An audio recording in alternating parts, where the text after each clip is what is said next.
Thank you, Barbara.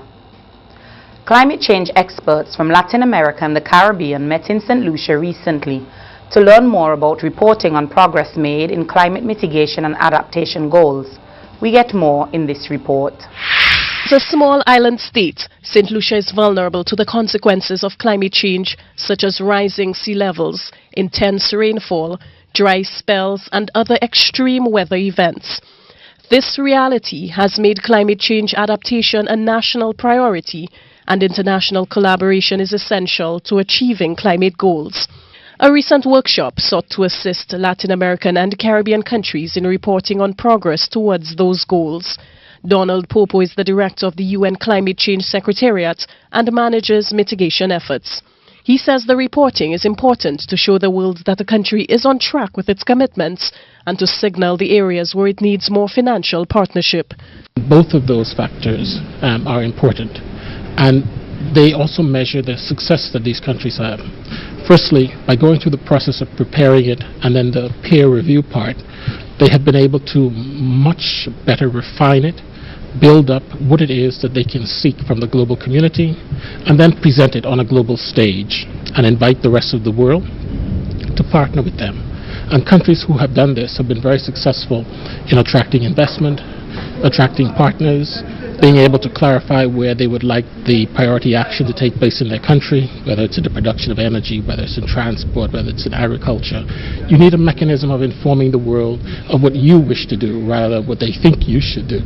Chief Sustainable Development and Environment Officer Crispin Dovey says St. Lucia's attendance at the workshop will ensure the country prepares a thorough report on its work in climate change. You need to report on an update on what your greenhouse gas emissions are. In other words, how much carbon dioxide and other greenhouse gases are being generated from your electricity sector, from your transport sector, from agriculture and so on, from your waste management, because landfills generate methane, which is highly potent as a greenhouse gas.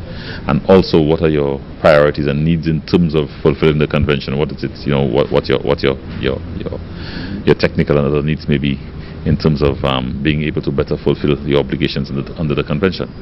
According to the UNFCCC, providing information on environmental performance and the actions of countries is central to assessing whether or not the world is effectively reducing emissions to minimize the threats of climate change. A Jamaican who was said to be in the United States illegally was recently detained by officers from the Customs and Border Protection CBP agency when he was about to take a flight to another state. Adolph Boss Stewartson presented a fake Jamaican driver's license to agents and claimed that he had entered the U.S. on March 11, 2016 in New York City. The man, when questioned, however, could not recall the name of the airport he had arrived at in New York City. He also claimed he had a passport with a U.S. visa but did not have it with him, the CBP said, noting that immigration records revealed no information on Stewartson or a valid visa to be legally present in the U.S. Antigua's carnival, dubbed the world's greatest summer festival, ended on a very tragic note on Tuesday night. In the first incident, Police Commissioner Wendell Robinson confirmed to the Caribbean Media Corporation, CMC, that he had given instruction to shut down the celebrations after a truck ran over a woman, crushing her to death.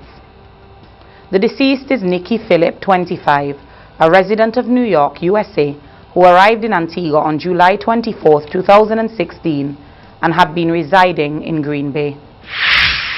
In the other incident, former government minister Eustace Cochrane died following a two-car smash-up on the Queen Elizabeth Highway.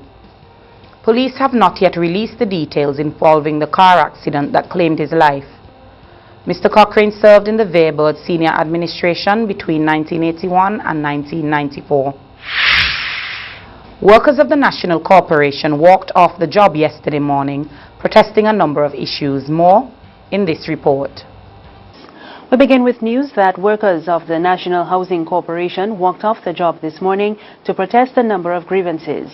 One of the main issues of contention is the appointment of a new human resources manager. The acting Assistant General Secretary of the National Union of Public Workers, which represents NHC employees, Wayne Walrant, told reporters that workers are not happy that Paula Blackman, who was acting in the position for over a year, has been reverted to the post of Assistant HR Officer. Walrant says the appointment came after the NHC announced a freeze on acting appointments and the filling of vacancies pending the merger with the Urban Development Commission and the Rural Development Commission. We are saying fundamentally that the corporation has stated that because of the pending mergers, there has been a stay on acting appointments and also on filling of vacancies. We are indeed surprised that, given the fact that the corporation is claiming that pending the merger, there is no commitment to filling posts, that it was convenient to hold an interview and someone who I understand has some connections would have been appointed to that post.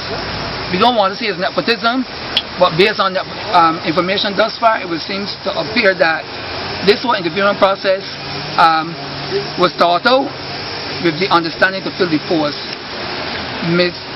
Blackman is adequately qualified. She has been doing the job. And we think is miscarriage, it is abuse of power, unreasonable discretion that was exercised, and deciding to tell the union in one breath that you are constrained because of economic circumstances and because also of this policy of not paying acting, to have Ms. Blackman doing the job for over a year, not paying her, and then to bring someone fill the post.